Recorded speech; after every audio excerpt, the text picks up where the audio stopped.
Hola, ¿qué tal amigos de Generación Pro? Gracias por sintonizarnos. Ya estamos completamente en vivo en la cabina que se ubica en el Senado de la República para hablar como siempre de temas muy relevantes.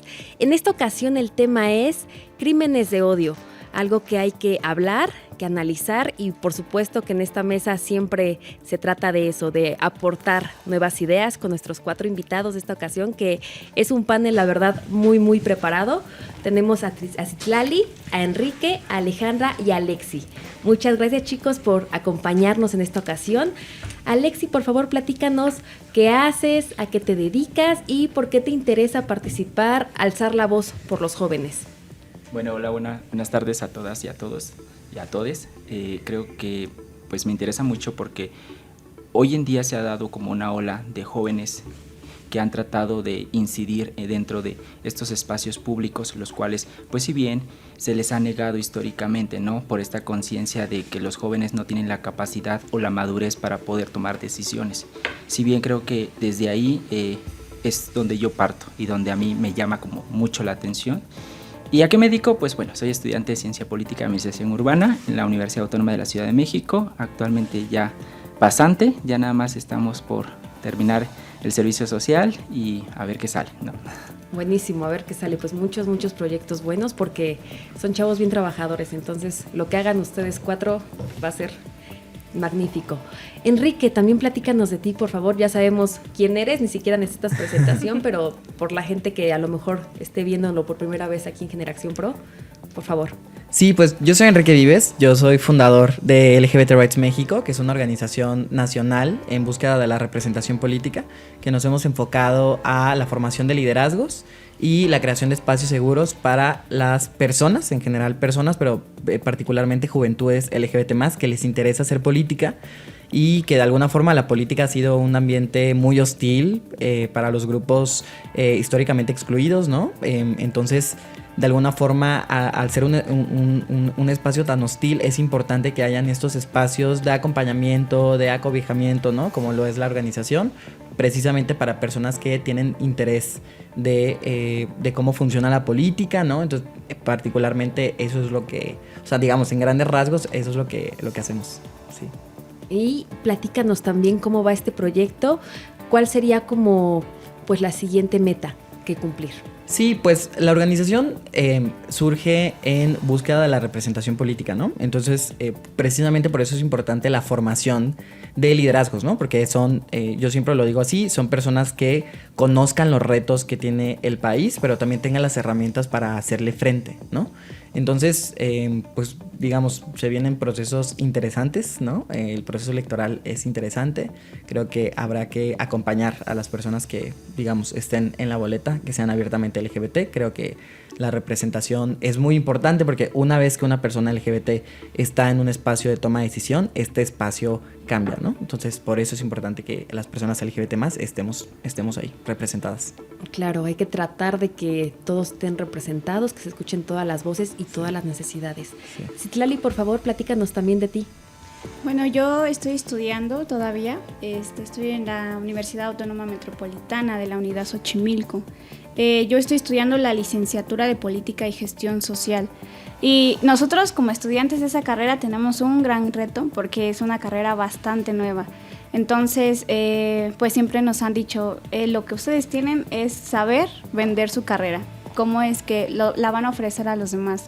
Y entonces yo ahorita me encuentro en 10º trimestre, ya estoy en este proceso de estar viendo lo de mi tesis, lo de mi servicio social y realmente pasando como un poquito al tema, me gusta muchísimo, para empezar me gusta la dinámica y también el espacio que se está abriendo para que nosotros podamos expresarnos y debatir un poco sobre estos temas que muchas veces son nuevos, unos ya son viejos, pero sin embargo se necesita debatir de estos para poder aprender y tener un aprendizaje más y un contexto totalmente distinto a lo que se veía antes y a lo que ahora se ve. Entonces agradezco la invitación de todos ustedes, de todo el equipo.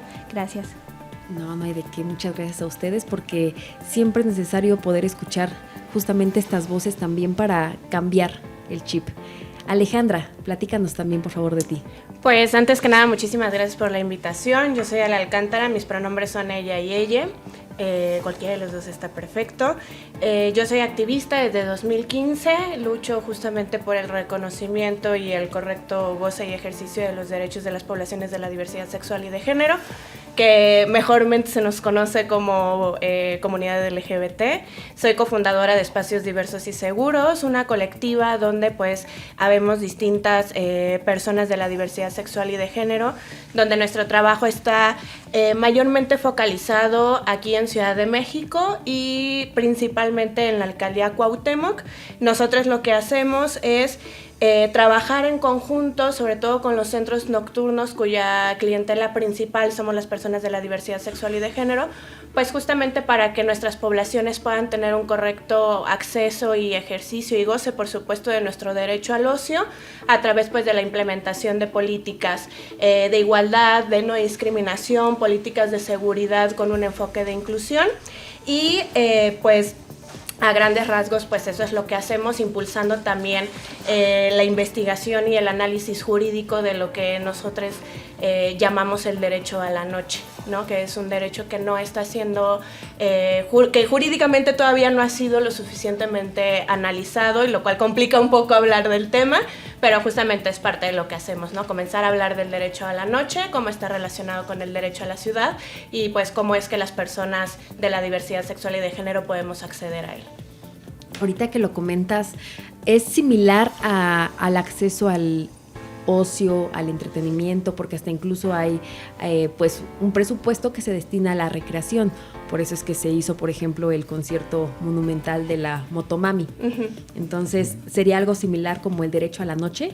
Pues digamos que cuestiones como el acceso a la cultura, por supuesto que tienen que ver con el derecho a la noche, ¿no? Cuando hablamos del derecho a la noche, por eso comentamos que está relacionado con el derecho a la ciudad, ¿no? El derecho a la ciudad, que afortunadamente, por ejemplo, acá en Ciudad de México tenemos reconocido en nuestra Constitución, pues justamente nos habla de cómo la población, no únicamente quienes vivimos en la ciudad, sino también quienes transitan a través de ella, debemos poder tener acceso, ¿no? A participar de manera activa en nuestra ciudad. Y cuando hablamos del derecho a la noche, entonces le damos justamente esta perspectiva nocturna de que la política pública y la ley no nada más desde las 9 de la mañana a las 6 de la tarde, ¿no? Sino que tenemos que hacer que la política pública, que las leyes también puedan ser aplicables durante la noche, porque nuestras vidas no se acaban a las 6, 7 de la tarde que salimos de la oficina, ¿no? En la noche también tenemos recreación, tenemos trabajo, debemos tener acceso a la salud, a muchos otros derechos, entonces es justamente esto, ¿no? Todo lo que hacemos en el día también debemos poder hacerlo en la noche. Ok, mira qué interesante, porque por lo general hasta sales en la noche y te da miedo la inseguridad. Exacto. Y que ya ni siquiera hay transporte, entonces correcto, valdría la pena que se legislara, ¿no? Que ya tengamos el derecho a poder hacer y extender el día a más horas, porque también no nos alcanza para hacer nada. Con los horarios que tenemos, ya en la noche, ¿qué haces? Entonces, ojalá en algún momento se llegue a hacer. Ahí nos avisas para que estemos muy al pendiente aquí en Así el canal. será. Muchas gracias. Pues ahora sí, quédense. Vamos a iniciar con el debate en la siguiente sección. Los invitamos a que se queden aquí. Round democrático. Round democrático. Round democrático. Round democrático. Pues ya les platicaba que el tema es acerca de los crímenes de odio. Sabemos que estos se fundamentan a través de los prejuicios, entonces pues simplemente se cometen pues hasta incluso asesinatos, nada más por el simple hecho de que otra persona es diferente a lo que ellos consideran que es normal, a lo que consideran que es correcto. Si alguna persona es de la comunidad, por ejemplo, LGBTQ+, si alguna persona es afrodescendiente, indígena, tiene alguna discapacidad. O sea, 1001 razones es la excusa perfecta para decir yo los odio y por eso es que necesitan morir, ¿no? Yo necesito extinguirlos. Es algo similar a lo que pues todos conocemos de los nazis. Entonces, pues qué complicado es hablar de este tema y por dónde empezar, ¿no? Sabemos que esta es como alguna definición muy general y muy también digerible para ustedes que nos escuchan. Pero ustedes, ¿qué nos podrían comentar de lo más relevante que les parece acerca de este tema, chicos? El que quiera iniciar. Pues bueno, dale. No se peleen. Y no se peleen el micrófono. No, yo las mujeres creo- no, espérate que no. Creo que para hablar de crímenes de odio, o sea, no podemos entrar de lleno a hablar de crímenes de odio si no hablamos como del 1, 2, 3 para llegar al crimen de odio, ¿no? O sea, para hablar de crímenes de odio, por ejemplo, tenemos que hablar de discursos de odio, que es un paso previo al crimen de odio, ¿no? Y creo que es algo que desgraciadamente me voy a atrever a hablar por todas las personas que estamos aquí en la mesa. Quiero pensar que estamos pues familiarizadas o familiarizados con el tema, ya sea porque somos víctimas del discurso de odio o porque somos cercanas o cercanos a alguien que lo está haciendo o por el simple y sencillo hecho de que tenemos acceso a redes sociales, ¿no? O sea, nos hemos dado cuenta, al menos creo que esto no es algo de este mes o del proceso electoral, esto es algo que tiene años, pero que apenas recientemente es que podemos ponerle un nombre, ¿no? Entonces necesitamos hablar antes del crimen de odio de todos aquellos factores que envuelven a que haya personas dentro de la sociedad que tienen y saben tener el poder para arrebatarle la vida a alguien en razón de alguna de sus características, ¿no? Entonces creo que sí es importante hablar de los discursos de odio, de la relevancia que tienen los discursos de odio, ¿no? Y sobre todo de cómo a través del internet, a través de las redes sociales, pues han encontrado el vehículo perfecto para que ya no nada más el discurso de odio que emito es una cuestión de 2 o 3 personas, ¿no? Sino ya es totalmente un mecanismo, incluso que tenemos de manera sociocultural, que justamente a través de este mecanismo, a través del discurso de odio, señalamos quiénes son las personas que no queremos que existan en nuestra sociedad, ¿no? Bien mencionabas el contexto de los nazis. Muchas veces hablamos de los nazis y sobre todo nuestra generación lo sabemos porque lo vimos en nuestra clase de historia, porque tal vez somos personas cercanas a personas de la comunidad judía, ¿no? Pero lo vemos como algo lejano porque no nos sucedió, ¿no? Hoy en día, hablar de discurso de odio no nada más es hablar de lo que pasó en los 40, estamos hablando de algo que está sucediendo en 2023, con diversas personas, con diversos sectores de la población. Como bien mencionabas, no es únicamente las personas que pertenecemos a las poblaciones LGBT, también estamos hablando de personas afrodescendientes, de personas de religiones en específico. Entonces creo que sí es importante sí hay que hablar, por supuesto hay que hablar de crímenes de odio, pero a mí yo siempre digo, yo soy bien básica, ¿no? O sea, vámonos desde el inicio de dónde nace el crimen de odio. El crimen de odio no es un hecho aislado, ¿no? Entonces, creo que es importante justamente irnos a la raíz que nos va a permitir comprender de dónde viene el contexto para que hoy en día tengamos la necesidad de hablar justamente de este término del crimen de odio, ¿no? Claro, y es fundamental, como dices, iniciar por lo primero, porque pues de ahí te dan pues muchos antecedentes estos crímenes cuando ya se cometen. El ejemplo que queríamos tocar aquí pues es el del Magistrade, que ya previamente habíamos visto que había muchísimo discurso de odio, que ya estaban atacando muchos en redes sociales, muchos medios de comunicación, figuras públicas, e incluso se habían hecho como varios comunicados donde habían hecho el comentario de que si algo llegaba a pasar, porque se estaban ya fomentando estos discursos de odio que después se hacen los crímenes, se cometen los crímenes, pues las personas responsables pues serían pues justamente aquellos que tienen pues control sobre medios de comunicación, control sobre mucha población, para que alguien pues finalmente se atreva, ¿no?, a cometerlo. En este caso, bueno, es algo como muy paradójico y muy complejo hablarlo también porque sabemos que lo que se acordó o lo que se pudo dictaminar, pues fue que fue un crimen pasional. Aunque si sabemos el discurso previo, el antecedente, pues nos damos cuenta que había algo. Entonces no podemos dar por hecho si era pasional o no, ahora sí que solamente ellos lo sabrán, pero sí hay que tener muy en claro pues todo lo mal que puede llegar a tener la sociedad solamente porque algo no les gusta, ¿no? Alexi, ¿qué nos ibas a comentar? Bueno, que hoy en día, por ejemplo, bien decía la compañera, que O los dos. o los dos, que el tema del internet, ¿no?, llegó como a detonar esto, pero hay que irnos como un poquito más a lo coloquial, a lo barrial, por así decirlo. El crimen de odio ha estado, ¿no?, que no se ha regularizado, que no se ha hecho una iniciativa de ley, o mejor dicho, que no se ha atacado para erradicarlo, de una cultura que, si bien México es el primer país en América Latina en violencia de género y en otras cosas, entonces creo que el discurso de odio que se ha estado manejando hoy en día ha sido más visible, pero eso no significa que no haya existido, ¿no? Por ese sentido, creo que es importante crear conciencia del respeto al derecho a la vida. A mí me da mucho ruido, por ejemplo, cuando entro a los comentarios, no sé si a ustedes les ha pasado, entramos, el caso, ¿no?, del magistrado, pero entramos a los comentarios y había un buen de comentarios negativos con respecto a su vida sexual, a su cargo público, vaya, que creo yo que no tenía nada que ver con lo que había pasado, ¿no? Y la gente le daba más importancia a una palabrita que a la acción que había ocurrido. Y eso es un claro ejemplo de lo que está pasando socialmente, ¿no? Actualmente yo siento que en la Ciudad de México hasta cierto punto vivimos en una pequeña burbuja de derechos.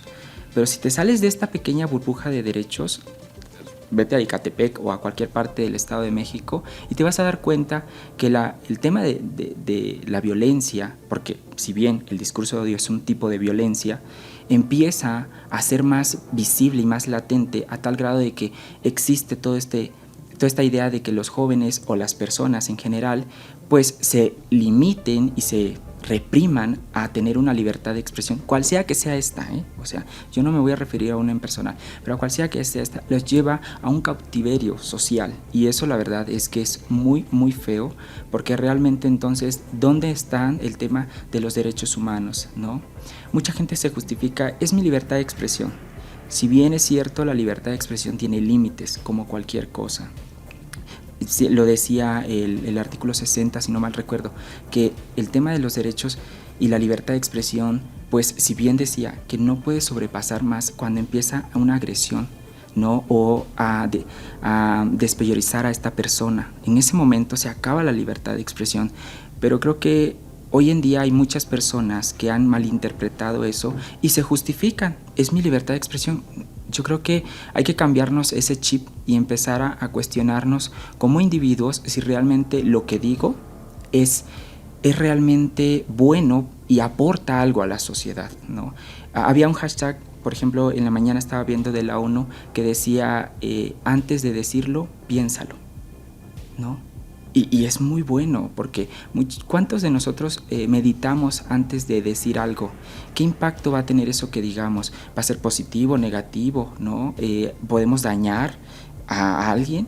¿Crearles inseguridades a esas personas? ¿No?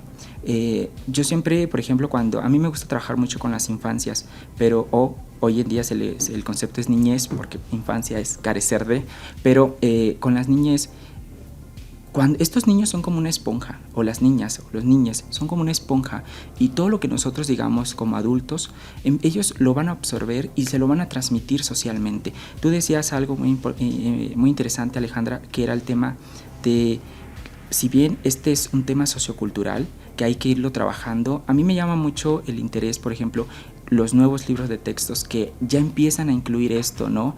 Pero el reto es cambiarle el chip a estos servidores públicos, profesores, que van a transmitir este conocimiento, porque muchos de ellos transmiten también discurso de odio, ¿no? O sea, entonces, ¿cuál es el reto a nivel país, no? Está muy padre la teoría o la letra, ¿no?, ahí en el tintero, pero eso a veces no nos sirve demasiado en la práctica. En las relaciones sociales, y que hay que verlo desde ese ángulo, de qué forma, algo que sea efectivo, que nos garantice el tema de los derechos. Esa es mi aportación. ¿Alguien más si le quiere contribuir? Es que lo de la educación es en realidad lo que va a mover y va a hacer cualquier cambio, porque desde la casa y desde lo que escuchas de tus papás, de tus familiares, es lo que se te queda. Y es que, como comentas, hay que pensar antes de hablar, porque sí podemos causar mucho daño con las simples palabras. Obviamente ya los crímenes, pues bueno, ¿verdad? Ya no hay como alguna reparación, pero también las palabras hacen mucho daño. Y referente a la educación también, que obviamente tienen que impartir los profesionales, los profesores, pues es fundamental que todos se comprometan en que puedan dar una educación, por ejemplo, pues sin machismo, sin prejuicios. Obviamente también por parte de los medios de comunicación tratar también de tener ese tacto, porque muchas veces nada más por el amarillismo, por sacar la nota, empiezan a poner muchas acciones, muchas cosas peyorativas en sus notas y realmente no aportan nada más que pues generar más discursos de odio, ¿no? Entonces es necesario poder hacer un cambio desde la educación, porque los padres, los profesores, todos tienen que comprometerse con eso, en que realmente sí quieran pues tratar de hacer un mundo más empático para todas y todos, respetando a la gente y tratar de que pues realmente se garanticen los derechos humanos, realmente se garantice el derecho a la vida, claro. Porque hasta vivir es un derecho y no se está garantizando con estos tipos de crímenes. Enrique, tú que estás tan familiarizado y que de hecho hemos visto que en redes hasta ya limitaste los comentarios, ¿qué nos puedes comentar sobre esto? ¿Cómo podemos pues hacer caso omiso? Porque muchas veces de todos modos van a seguir cayendo los haters, por ejemplo. Pues mira, yo considero que los crímenes de odio, hablar de crímenes de odio es un tema sumamente complejo y estoy de acuerdo, hay que hablar desde el origen. Y es que creo que sí es un tema cultural de cómo se normaliza la violencia, ¿no? Y la violencia en todas sus formas, ¿no? O sea, porque claro, las redes sociales es un factor, ¿no? Y es un factor que de alguna forma es más visible, ¿no? Porque todos podemos tener acceso a las redes sociales, ¿no? Pero también ir caminando y que te griten cualquier palabra antisonante, también es normalizar violencia, ¿no? Y yo creo que las personas tienden a rechazar lo que no entienden. E incluso, o sea, estudios psiquiátricos han arrojado que la LGBTfobia está ligada a incluso, digamos, sentimientos suprimidos de homosexualidad de las personas que son LGBTfóbicas, porque no lo entienden. Y es la forma en la que, digamos, los discursos de odio, los crímenes de odio, es la forma en cómo, de alguna forma, exteriorizan ese rechazo interno que sienten. Entonces, creo que hablar de eso, pues es reflexivo incluso, ¿no? O sea, el pensar que personas que sienten digamos, este sentimiento suprimido, ¿no? Es el cómo actúan, el cómo se conducen ante la sociedad, es muy interesante, reflexivo. Yo sí, precisamente creo que habemos personas, porque además también ser una persona abiertamente LGBT, ¿no? También es sumamente complicado en una sociedad en la que vivimos actualmente, ¿no? O sea, es afrontarte a dificultades que otras personas no se enfrentan, ¿no? Y más precisamente con las discriminaciones múltiples, ¿no? O sea, si hablamos precisamente de mujeres, de personas no binarias, ¿no? De disidencias de género. En mi caso, como persona joven y LGBT,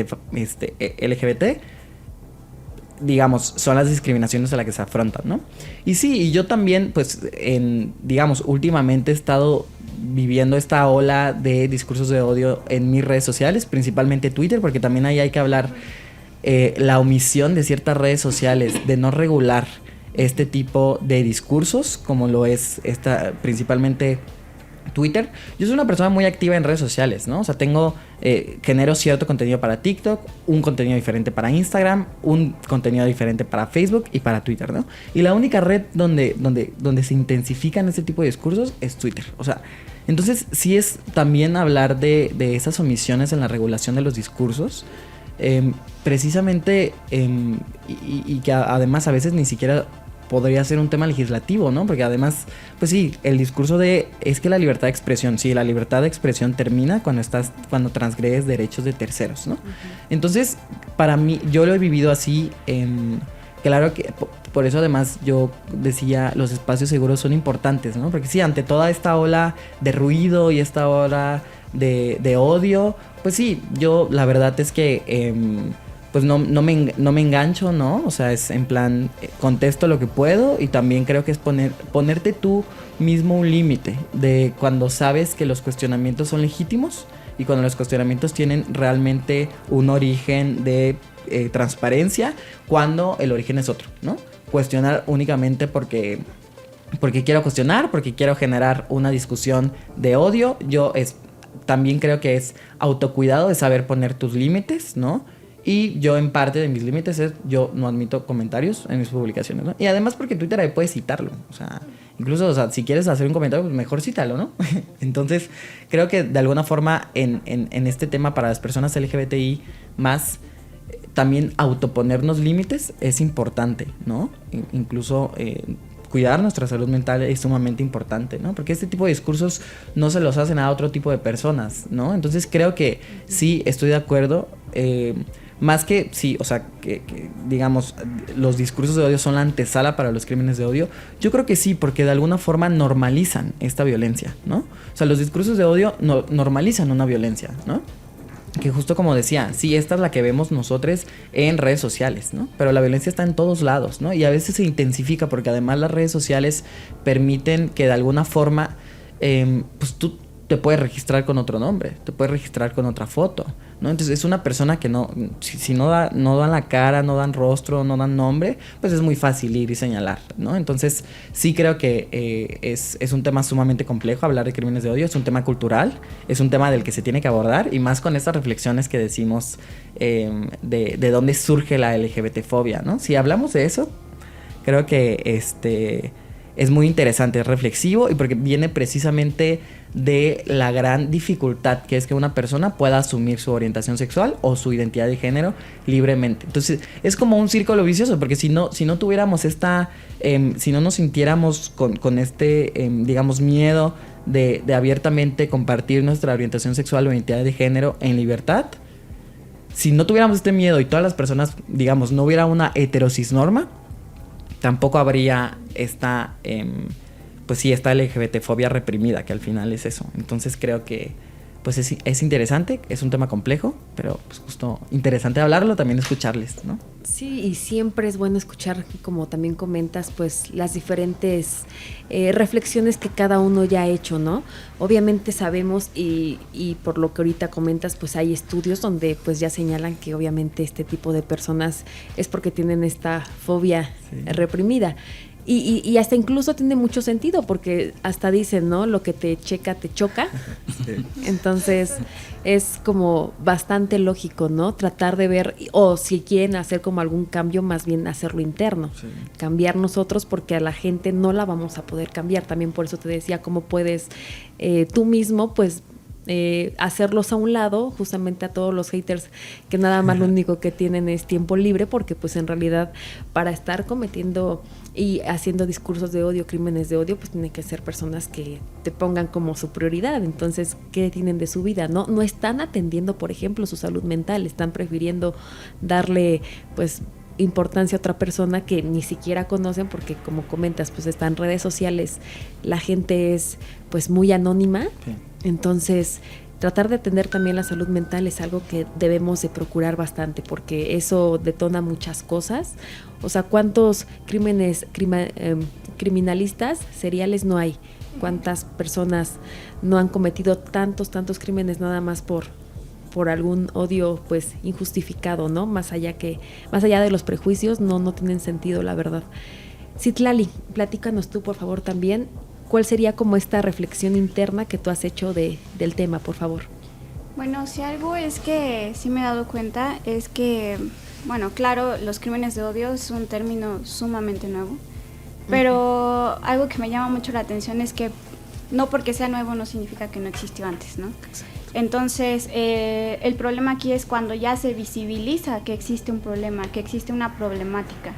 Entonces yo coincido totalmente con ellos. Realmente este tipo de acciones y conductas ya existen desde antes, ¿no? Pero el problema es que no están totalmente visibilizadas, e incluso aún hablando en estos momentos no es un término que se conozca abiertamente. Podemos platicar con cualquier persona y preguntar, ¿sabes qué es un crimen de odio? Y puedo apostar que muchos van a decir, no sé qué significa eso, ¿no? Pero no porque no sepas, tampoco no significa que no te haya pasado, que no lo hayas vivido o que no lo hayas visto, ¿no? Creo que esas son las diferencias cuando tienes que conocer los términos, ¿no? Yo estoy totalmente de acuerdo, pero también creo en un enfoque en el que aquí todo hay una estructura totalmente correlacionada, en donde claro que es un enfoque cultural, pero también es un enfoque social, económico y político. Entonces, no puedes hablar de un crimen de odio únicamente cultural, porque también existe un término tanto social, tanto político como económico, ¿no? A nosotros, por ejemplo, yo me voy mucho a mi carrera porque durante estos términos nos han dicho que nada está aislado de nada, ¿no? O sea, todo tiene una correlación, así lo veamos desde un punto de vista ambiental, económico, siempre va a haber un punto de vista en el que ambos van a coincidir o se van a cruzar. Entonces, un crimen de odio, claro que tiene un enfoque muy cultural, creo que ese es el principal. ¿Por qué? Porque estamos hablando incluso de estereotipos, estamos hablando de roles, incluso desde casa, ¿no? Desde casa incluso podemos decir que muchas veces se han vivido crímenes de odio sin haberlo sabido, ¿no? Ha habido, por ejemplo, feminicidios, ha habido violencia familiar, que también es catalogada como violencia, como crimen de odio, pero de alguna manera creo que también aquí entra la parte política, donde como no está aún reglamentado como tal o tipificado en algún tipo de ley, que existe crimen de odio, pues no se puede entrar por ese lado, ¿no? Entonces, un poquito investigando sí me di cuenta que a falta de estos términos legales, pues lo que pasa es que te tienes que acoplar, por ejemplo, a la ley que ya existe, ¿no?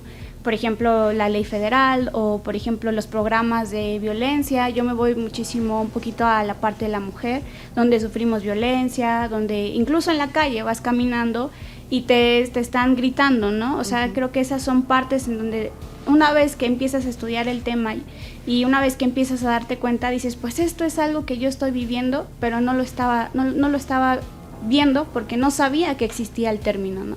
Entonces, también me voy muchísimo a las redes sociales.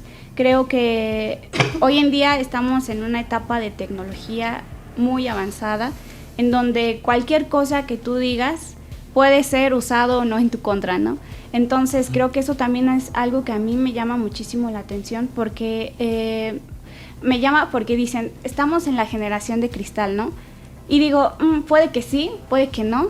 Yo no sé, realmente no me familiarizo con ese término, pero yo digo, de alguna manera sí tenemos en esta etapa que tener cuidado con las cosas que nosotros decimos, ¿no?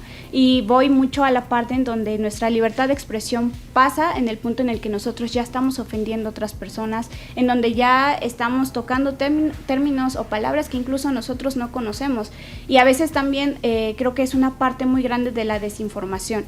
Hay mucha gente, mucha población que no conoce, por lo mismo de que no conoce los términos, no sabe que está cometiendo un crimen de odio, o no sabe que está cometiendo, no sé, algún tipo de discriminación, ¿no? Yo creo que también son factores que, en mi punto de vista, sí falta muchísimo una campaña de información sobre estos nuevos términos que están pasando. Yo creo que socialmente estamos en una situación en la que constantemente estamos en cambio, en la que constantemente a mí me gusta muchísimo porque se empiezan a visibilizar más las cosas, empezamos a detonar más cuestiones que ya sabíamos que existían, pero que no tenían nombre, ¿no? Entonces es algo que a mí la verdad me llama muchísimo, me gusta muchísimo, que al menos ahorita, claro, un crimen de odio es súper complejo porque abarca demasiadas cosas que ni siquiera yo al menos no conozco del todo, ¿no? Entonces, escuchándolos aquí, pues realmente sí me doy cuenta que abarca demasiado. Incluso también me voy un parte como a la parte de los pueblos originarios, ¿no? Yo, por ejemplo, vengo de un pueblo originario por la parte de Xochimilco, en donde naturalmente también, por decir pueblo originario, muchas veces tiende a haber discriminación por esta parte, ¿no?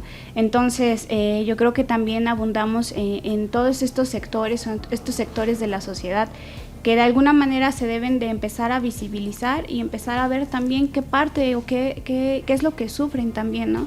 Existe una palabra que se les dice vulnerables, ¿no? Grupos vulnerables. Pero ¿qué tan vulnerables son, no? O sea, ¿por qué se les llama vulnerables? Yo realmente no me gusta ese término, porque yo digo, si existe una vulnerabilidad es porque de alguna manera no existe un apoyo tanto político o social para que se pueda abordar, ¿no? Entonces, por eso existe una vulnerabilidad, pero no necesariamente uno que lo sufre le gusta que le llamen estoy en un grupo de vulnerabilidad. O sea, creo que son bastantes términos que muchas veces son utilizados de manera equivocada y que por ende, pues uno debe de empezar a enfocarse un poquito más en saber utilizar este tipo de términos que sin querer a veces también ya estás ofendiendo, que ya estás incitando a un tipo de odio o que ya estás clasificando los grupos, ¿no? Entonces, bueno, ese es como mi punto de vista de todo esto. Yo creo que abarca demasiado, la verdad. Es un tema muy complejo, muy grande y que abarca distintos sectores de la sociedad. Claro, por eso les preguntaba, ¿y cómo empezamos o qué sería como lo más relevante para tratar? Porque es tan complejo que en realidad no nos va a durar el tiempo, obviamente, para estar abordando tanto. O sea, sí es una situación bastante compleja, como ya tenemos un México lleno de tanta violencia, o sea, 11 mujeres en promedio al día que fallezcan por feminicidios, pues no es una cifra muy buena, ¿verdad? Obviamente da miedo. También que las personas trans, por ejemplo, pues que su estimación de vida nada más sea hasta los 35 años, es algo que necesitamos atender porque no se puede ya vivir ni siquiera tranquilo. Y pues, ¿qué podemos hacer? Podríamos decir, bueno, hay que denunciar, ¿no? Podemos acudir, por ejemplo, a la Comisión Nacional contra la Discriminación, CONAPRED. Sin embargo, ¿proceden, no proceden? ¿Cómo lo podemos denunciar? ¿Bajo qué términos? Ya comentaba Citlali que pues no está tipificado el crimen de odio tal cual, delito, discursos de odio menos.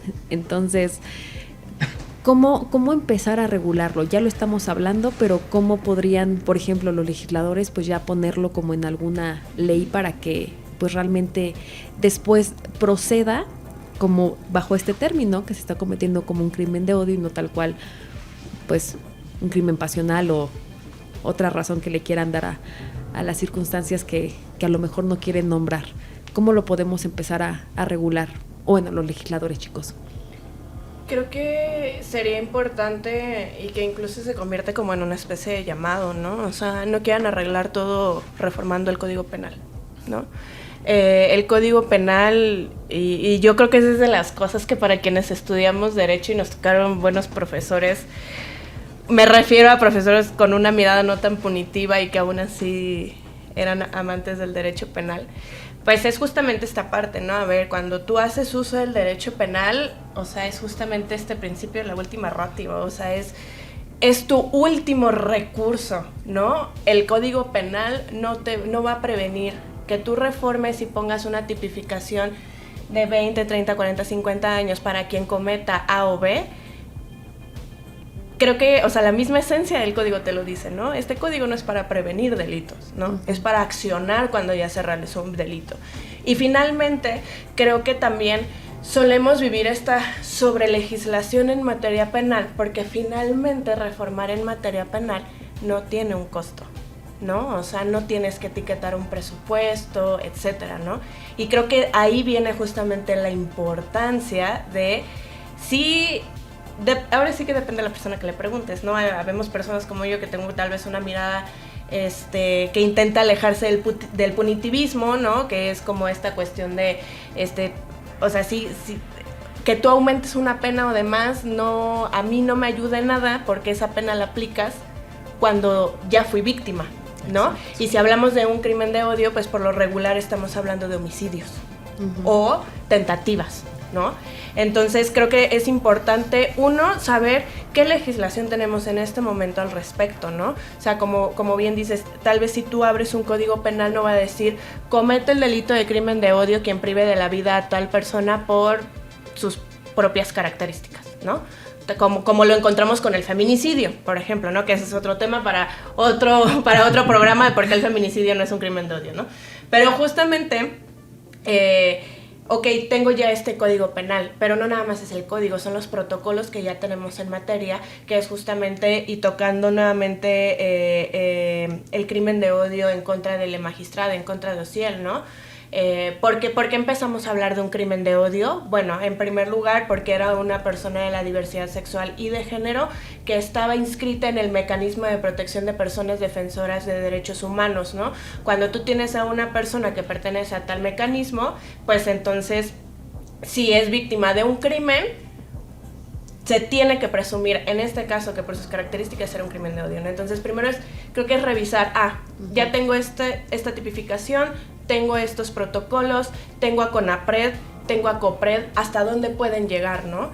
Y ya en materia tal cual de legislación, creo que, y también para finalizar mi participación y abrir en cuanto a esa parte, creo que el punto número 1, para mí, más allá de qué tenemos que hacer, es qué no tenemos que hacer. También es importante eso, qué no tenemos que hacer. ¿Qué no tenemos que hacer? Dejar de manosear el Código Penal, por favor. Porque hay 50 vías antes de llegar a reformar ese código. Hay muchas leyes de acceso a una vida libre de violencia. Tenemos ahorita personas de sociedad civil organizada trabajando para la implementación de una ley integral trans, ¿no? Que puede ayudar muchísimo más a las personas trans que poner una pena de 60 años para quien comete estos crímenes. Entonces creo que primero, antes de pensar en castigar, vamos a pensar en qué tenemos que hacer para que la gente no cometa estos crímenes y tengamos que pensar en castigar. Muchísima prevención. Creo que la legislación con una mirada preventiva creo que es el primer paso. Ok, ¿y cómo lo podemos prevenir? Bueno, ya existen, ¿no? Ya existen leyes de prevención a nivel federal y local, ¿no? Por ejemplo, la Ciudad de México, yo me voy a enfocar más como al tema educativo, pero por ejemplo, la Ciudad de México tiene la Ley de Prevención y Atención a la No Violencia en las escuelas, que fue en el 2000, si no recuerdo, en el 2000, creo que 2009, algo así, por ahí. Pero habla justamente del bullying, la no discriminación. Recordemos que los discursos de odio va de la mano con el tema de la discriminación, ¿no? Entonces, creo que habríamos de cambiar, o no, como bien dice Alejandra, no tal vez reformar, pero yo creo que hasta cierto punto echarle un vistazo a las leyes ya existentes, ver de qué forma actualizarlas, porque el contexto social va cambiando, es dinámico, no es estático. Exacto. Entonces, y con base a eso, decir, bueno, ya tenemos esto, solamente hay que modificarlo para que incluya a estos nuevas problemáticas sociales que están surgiendo, y a raíz de eso ya empezar a trabajarlas. Pero, por ejemplo, algo que a mí me ha gustado es, desde la academia se ha tratado, por ejemplo, en construir estos protocolos de atención y prevención, pero muchas veces estos protocolos a veces quedan hasta cortos, ¿no? Porque no llegan a cubrir todos los tipos de violencias, principalmente el discurso de odio. Entonces, incluso hay universidades que no tienen protocolos de prevención de la violencia, ¿no? Entonces, creo que ahí es donde debemos de empezar a trabajar. Yo siempre me voy más a cuestiones micro, porque atender lo macro es muy complejo e incluso desgastante y nunca le vas a hallar un fin. Pero a cuestiones micro las podemos atender, las podemos ir como trabajando y dándole una solución antes de que llegue a lo que ha pasado, ¿no? con ciertas personas. Entonces, creo que desde ahí podemos, desde la trinchera, aquellos que estamos estudiando o aquellos que ya no están estudiando, ¿qué le podemos aportar, ¿no? a estas instituciones que, pues bueno, son estos espacios donde también se da un discurso de odio entre todas y todos y todes. Entonces, hay que empezar ahí, ¿no? Porque como nosotros, como jóvenes, bueno, a mí en lo personal, como que me interesa esto, ¿no? Porque las universidades o las escuelas son estos espacios de recreación y se supone que estos espacios seguros.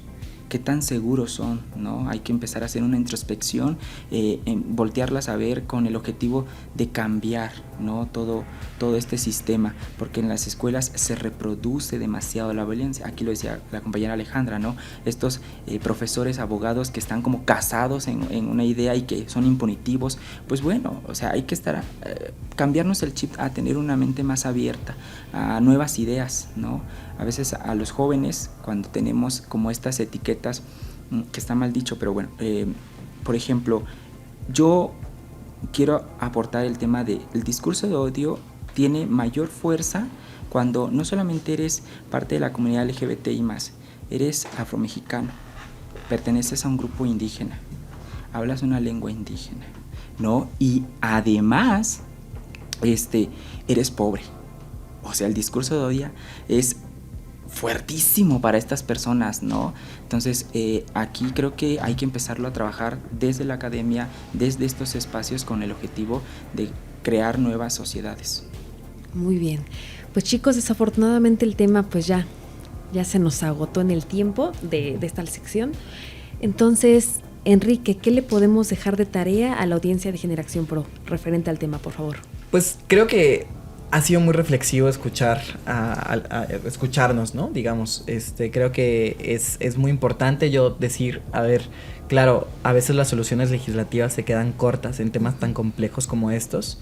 La tipificación yo creo que sí es un paso, o sea, pero tiene que ser integral, ¿no? Prevención, ¿no? El acceso a la justicia tiene que ser sumamente importante, ¿no? O sea, por ejemplo, y yo o sea, digamos, a modo de reflexión también es importante contabilizar bien, o sea, porque todo se traduce en presupuesto, ¿no? Bien dicen que si nada más hay reformas legislativas sin presupuesto, pues es porque no hay voluntad política, ¿no? Entonces creo que a veces para presupuestar es cuánto pasa, a cuántos le afecta el problema, ¿no? Entonces creo que contabilizar es una parte importante, ¿no?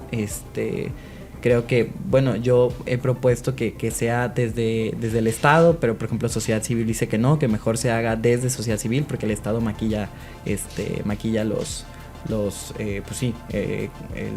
conteo. Entonces yo considero que, digamos, a modo de reflexión, es un tema sociocultural, precisamente. Creo que, pues justo a modo de reflexión para las personas que nos escuchan, pues dejemos de normalizar la violencia, ¿no? Es un primer paso porque no todo está en el Estado, ¿no? O sea, el Estado le queda grande todos los temas. O sea, no hay ni un solo tema que el Estado nos entregue bien. No se puede, es la realidad. En ningún país, en nada, el Estado hace algo al 100, en ningún lugar. Entonces también es un tema social y si empezamos a reconocer que normalizando la violencia es más propenso a que logremos, digamos, a que se termine en lo último, que es un crimen de odio, pues es un primer paso, ¿no? Entonces, a modo de reflexión, creo que es eso, ¿no? Es yo que tanto comparto discursos de odio, ¿no? Como yo formo parte de esta normalización, ¿no? Claro. Entonces creo que eso podría ser un primer paso, digamos, a tema social para poder, digamos, que este tema sirva de reflexión, ¿no? Sí. Pues ustedes ya lo escucharon, hay que tratar de seguir reflexionando del tema, de este y obviamente muchos otros, para pues de esta manera cambiar un poquito pues el chip de todas y de todos. No normalizar la violencia, tratar de educar a todos con siempre mucho respeto, con mucha dignidad. Tratar de que la educación no solamente sea padres e hijos y padres, puede ser también bidireccional. La verdad, todos aprendemos de todos, tratar de escucharnos y también, como comenta Alexi, pues la parte de atender lo micro para de ahí irnos a lo grande también es algo muy valioso porque necesitamos cambiar al mundo y qué mejor que empezando con uno mismo. Quédense aquí en Generación Pro, vamos a ir a una breve pausa, pero enseguida regresamos. Gracias por continuar aquí en Generación Pro, el programa juvenil de Radio Congreso.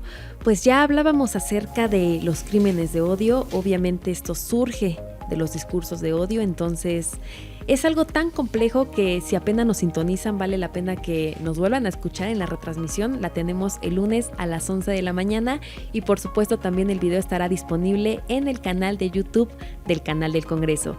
Ahora pues nuestros invitados Citlali, Enrique, Alejandra y Alexi pues nos van a platicar acerca de su iniciativa, alguna propuesta que tengan para mejorar su comunidad, muy brevemente pero muy bien explicada también. Enrique, por favor.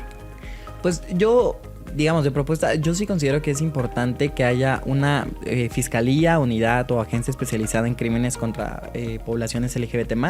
Creo que es digamos, puede ser un primer avance, ¿no? Para lograr, pues justo que, digamos, tengamos esta perspectiva, ¿no? O sea, precisamente como nos comparte Alejandra, en el momento de analizar, ¿no? A fondo cuáles son los elementos que puede considerarse para, pues, que precisamente sea un crimen de odio, ¿no? Entonces yo creo que es un primer paso. Al final creo que, como mencionaba hace un momento, las soluciones legislativas a veces se quedan cortas, ¿no?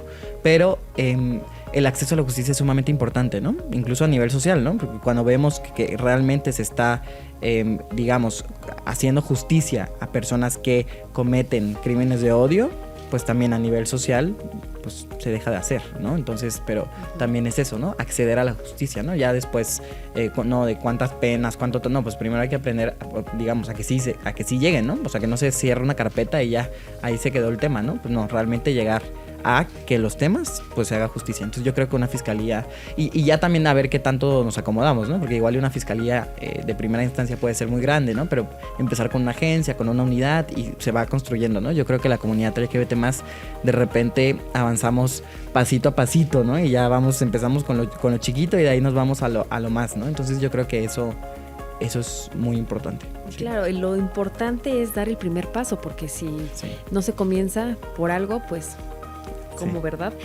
Oye, y el acceso a la justicia. Mucha gente también dice, bueno, yo fui, pero no me atendieron, ¿no? O el proceso era tan bochornoso que pues lo dejamos ahí porque era tan desgastante como para mí, como para pues toda la gente, además de lo caro que cuesta. Entonces, ¿tendría esta fiscalía, esta unidad que esperas en algún momento que se pueda llevar a cabo, tendría como un poquito más de agilidad jurídica? Pues yo esperaría que tuvieran, o sea, esta perspectiva y esta empatía, ¿no? Porque al final creo que todo es de empatía, ¿no? O sea, yo he acudido a hacer denuncias y es sumamente revictimizante, ¿no? Pero ¿por qué estabas en la calle? ¿Pero por qué? ¿No? O sea, ese tipo de preguntas que al final siempre intentan voltear el problema a la persona y no a quien cometió la violencia, el crimen, etcétera, ¿no? Entonces creo que, por ejemplo, que fuera un espacio donde solamente laboren personas LGBT, pues estaría increíble, ¿no? Porque eso te genera esta perspectiva, como Clínica Condesa, ¿no? Que, por ejemplo, vas a acceder a los servicios, pues te atienden personas LGBT. Entonces, creo que la empatía es sumamente importante. Entonces, yo esperaría que si se tiene esa empatía, ¿no? Si es un espacio, una fiscalía, agencia o unidad de personas LGBT más, que personas LGBT más laboren ahí, incluso hablamos de inclusión laboral, se da un servicio mejor, ¿no? De empatía, y creo que de alguna forma, al empatizar con la situación, pues se puede, digamos, avanzar con mayor agilidad el tema, ¿no? Yo creo que es un primer paso, ¿no? Sí. Y está muy buena la propuesta, ya ve, tanto me clavé, pero muchas gracias, ojalá que se lleve a cabo en algún momento. Alejandra, ¿tu iniciativa? Creo que esto va, así como nos enseñaron de las 3 R's del reciclaje, pues es igual las 3 R's en materia legislativa, ¿no? Revisar, reevaluar y reformar los mecanismos legales con los que contamos hoy en día para la protección de los grupos de atención prioritaria y siempre con un enfoque de derechos humanos y con la aplicación de distintas perspectivas como la de género, como la de orientación sexual, identidad de género y demás. Pero creo que esas 3 son esenciales, ¿no? Revisar, reevaluar y reformar lo que ya tenemos antes de pensar en iniciar algo nuevo que igual y ya no es tan necesario a raíz de con lo que ya contamos, ¿no? Claro, sí, pues lo que se debería de hacer, lo ideal para que también se trabaja de más si ya hay algo, pero como dices, reevaluarlo, revisarlo y reformarlo. Correcto. Buenísimo, ojalá que lo tomen en cuenta los legisladores y todos en nuestra vida diaria, porque sí, hace falta que estemos también en constante evaluación. Es correcto. ¿Alexi? Bueno, yo creo que ya existe la Ley Federal de Prevención y Eliminación a la Discriminación, pero justo me sumo con lo que dice Alejandra y con lo que dice Enrique, pero voy más como al tema de las alcaldías, porque son donde en primera instancia las personas acuden para una atención.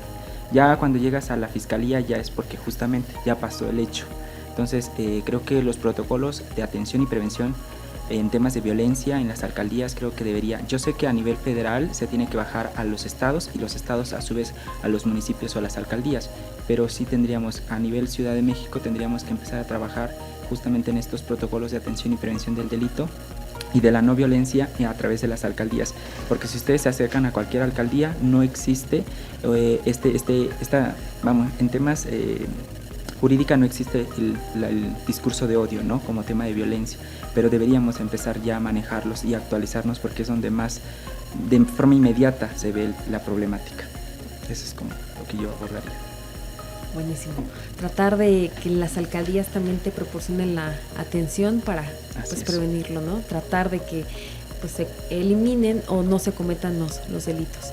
Muchas gracias, Alexi. Citlali, tu aportación sobre tu iniciativa, por favor. Sí, yo creo que yo sí me baso muchísimo en una campaña de información legal.